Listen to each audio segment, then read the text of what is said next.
Philiopolis, Practical Philosophy. Hey everyone, Nicholas, for what may be the biggest bit in our series about death and aging. Yes, today we're tackling what may be one of the biggest objections against the idea of eradicating the aging process. It isn't the objection I find the most compelling, but it is brought up so often that it might be the most important to analyze. The problem is often put like this. If nobody ages anymore, then mathematically we will end up with overpopulation. And yes, take a few deaths, add many babies, shake well, and out comes a Malthusian disaster cocktail. Or not. But before analyzing the ingredients to try to guess that cocktail's taste, I'd like to be a little more rigorous in our philosophical approach for once, and define what is meant by overpopulation. Generally speaking, the simple version is that of some inadequacy of resources or infrastructure for a given population. Not enough bread for all, or not enough room for all. Simple in theory, but not always useful in practice. What is meant by not having enough bread? Does it mean we should all have enough to eat at will, and that is to say to be fully satiated or even beyond? Or just enough to match average nutritional requirements? An athlete's nutritional requirements, or couch potatoes? It's obvious that daily privations with permanent hunger is rather problematic. But is it also overpopulation if we merely need to restrain ourselves a little bit once every decade or so? Same for housing, where overpopulation can take quite a different meaning for a Japanese person or an American, and indeed varies from Japanese to Japanese and American to American. Some struggle to fill 20 square meters, and others don't know how to fit everything in 200. Here we're starting to see that the problem isn't to be understood in terms of 1 or 0, but as a gradation. Even worse, it isn't easy not to use rather subjective criteria. And so it is quite easy for two people to analyze the same situation, yet arrive at completely opposite conclusions, nonetheless both perfectly valid. The one thing we can at least all agree on, however, is about whether the situation is moving toward overpopulation or away from it.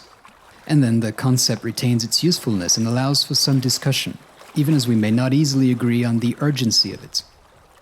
And is it urgent? Well, I'd like to propose that the calculation is much more complicated than some simple extrapolation of current tendencies with just one modification, that of no longer having people age. Indeed, observing the past does not perfectly predict the future. It is tempting to look at the curves and simply project them forward, but it isn't that simple.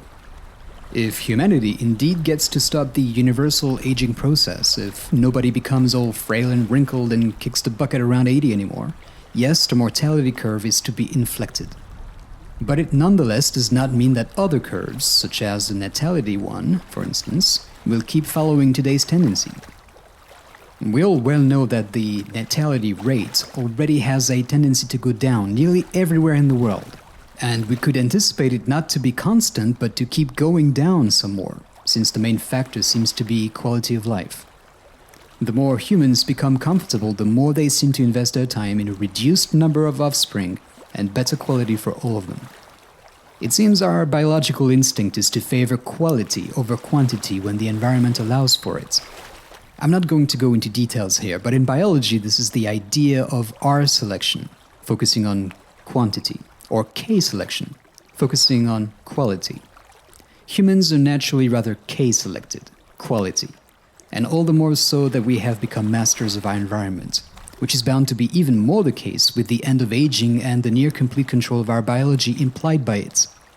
And this argument then tends to show that we should anticipate an inflection of the mortality rate following the absence of deaths by aging, but also an inflection of the natality rate. However, there is no guarantee that the population would reach some demographic equilibrium. There could still be more birth than death overall. And indeed, it seems that it will be the case. In Japan, for instance, a developed country where the natality rate is extremely low and the age-related mortality rate very high, if we were to remove all diseases and infections, assuming that we can cure everything soon and no longer age, the demographic expansion in this country would go from -1 per 1,000 today to +7 per 1,000 tomorrow. A sharp difference indeed, which seems to point to some sort of overpopulation to come. For Japan, which is worried about depopulation, it's almost a gift, but also the risk of some exponential growth.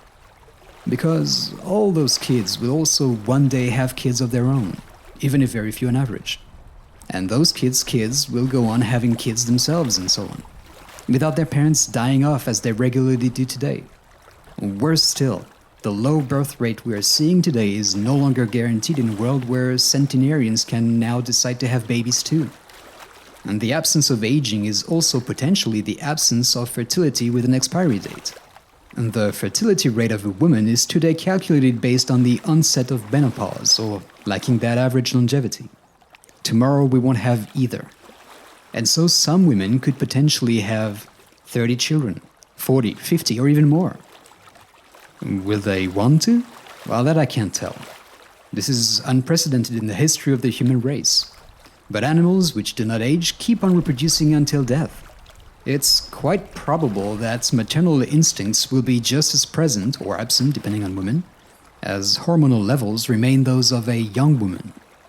And once the first children have been out of the house for many years, it isn't impossible to imagine some women, perhaps even most of them, wanting to again hold their own personal tiny baby in their arms.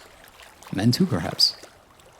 And so, in the best case scenario, only people in their 20s would have children and the population will keep growing in a predictable and linear manner. But in the worst case scenario, centenarians will also want their own sometimes, and the population might well grow rather exponentially. It's also interesting to note that it has been suggested that people may want to delay the age at which they have their first child. I'm not convinced by that argument. Those who want children do not get going by fear of menopause. If it were the case, we would have most births occurring around 35 or 40 years old, precisely just before menopause. However, and even though the tendency is to have the first child later than before, it is mainly because of constraints preventing having them earlier. When parents are in a stable situation, they no longer wait.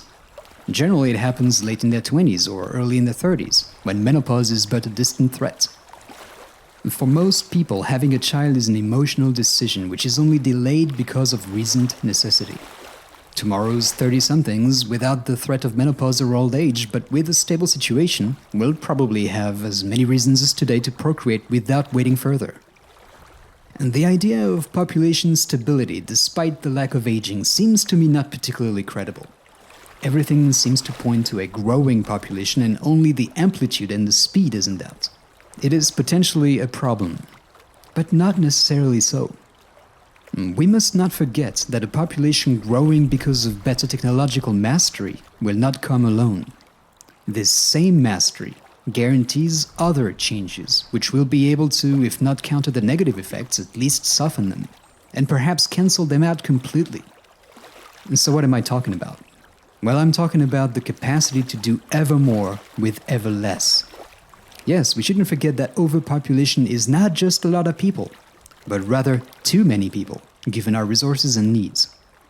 If it is possible to grow our resources or diminish our needs, then it is possible, even with a growing population, to avoid overpopulation and maybe even to become more comfortable.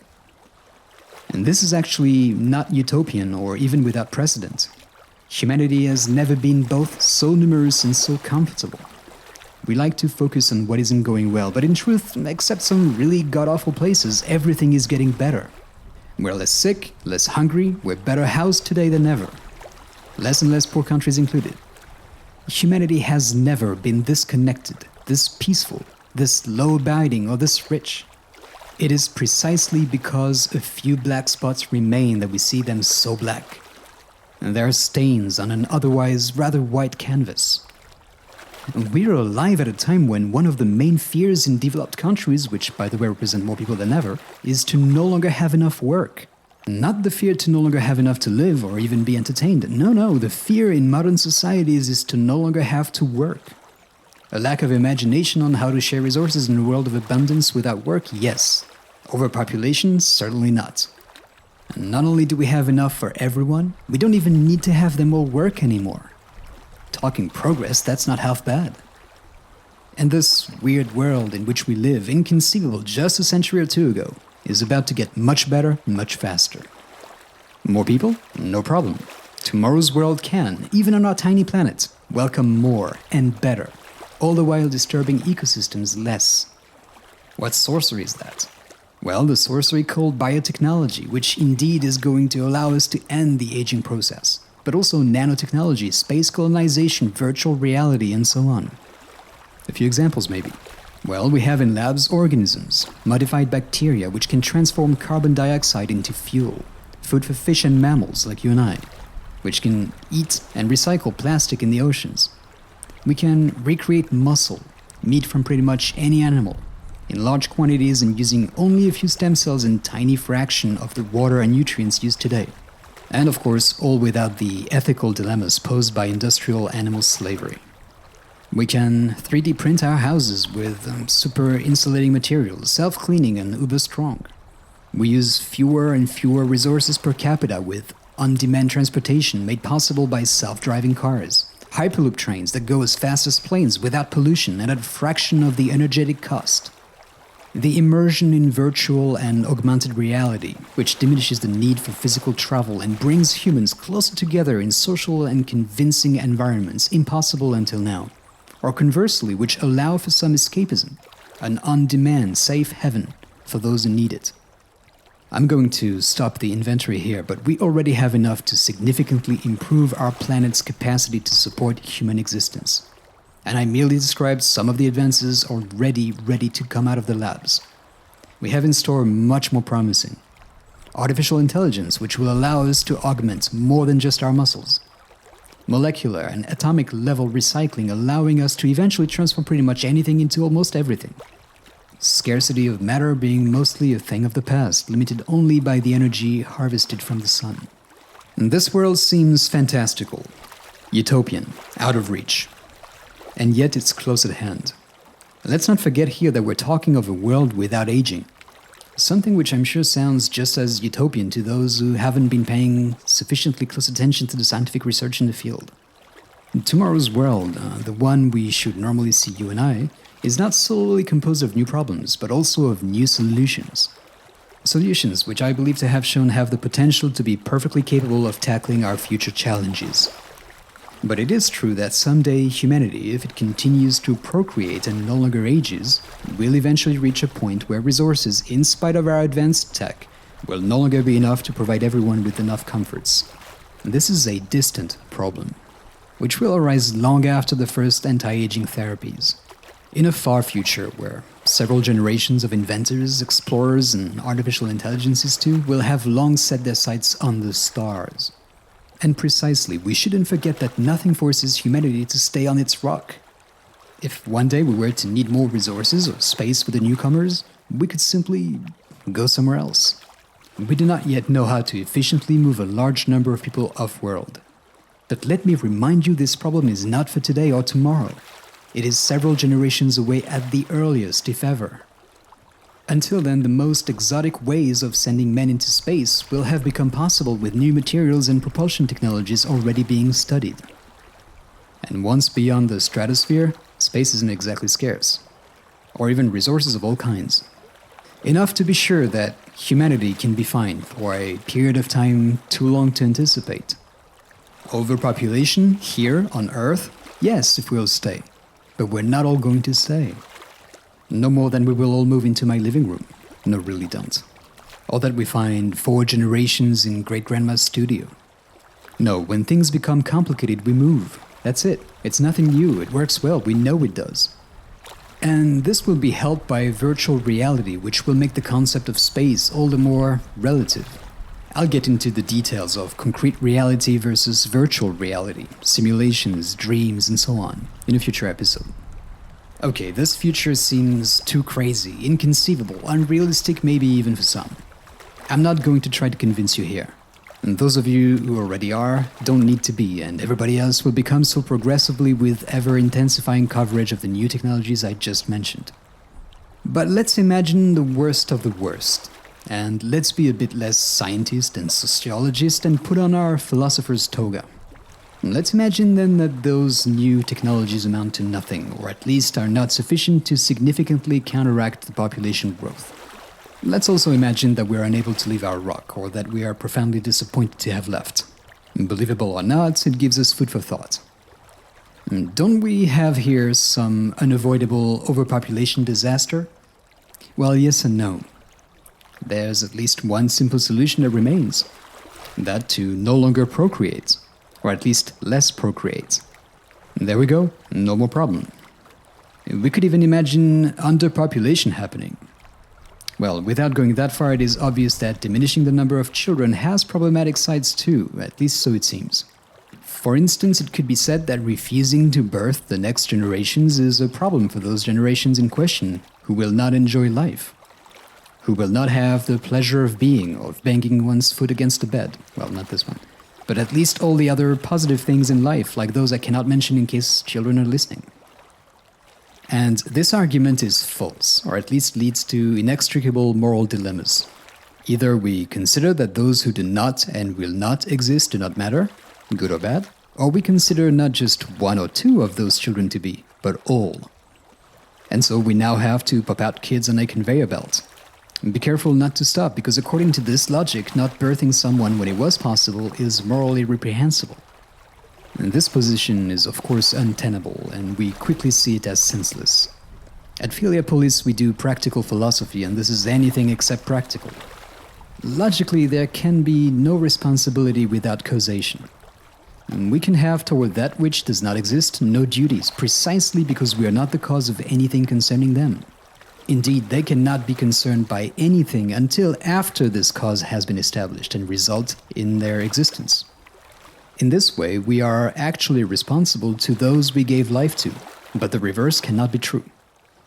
In other words, not creating the next generation has no moral consequences, either good or bad. It is a non-argument. No need to consider it any further. A more interesting argument is that of stagnation due to some lack of new blood. Old people are assumed to be unreasonably stubborn, and young people to be the engine of breakthroughs of all kinds. And so, with only old farts, if not biologically, at least chronologically so, society, humanity would stagnate. And this is the subject of a future episode in the series, and I am not going to delve too deep into it here. It is important, and I'm not trying to avoid it, but as we will see, the conclusion is the same. The problem is probably false, or at least vastly exaggerated, as we will see, and in any case moot. And those who are not here do not need a better society, and those who are here have no interest in dying to create a better one. And so the new generation which does not exist does not need the progress it is supposed to bring, while the current generation, which does not age, would need to die to be replaced and eventually not see this progress anyway. If we do accept the idea of a young-elder divide, we must conclude that there is no winning solution. The price of progress is to kill all those who want to live, so those who don't want to live can benefit from it. Absurd. No progress then in this scenario, but at least we're not murdering anyone. We will see that it is a false dichotomy anyway, for all kinds of reasons. The third axis is perhaps the most obvious. If we prevent people from having children, or if they become fully responsible for them, which eventually becomes one and the same given how prohibitively expensive it would become, we would create a lot of unhappy non-parents. Sad, if not despairing. And not being able to procreate is real suffering for many. Few are the women, and men to some extent too, who are fine with their infertility. And I suspect that their reaction in the face of social, administrative, or financial prohibition would be more or less the same. No children equals big tears for many. It's a problem, a real problem in a world where we would hypothetically need to restrain parental instincts.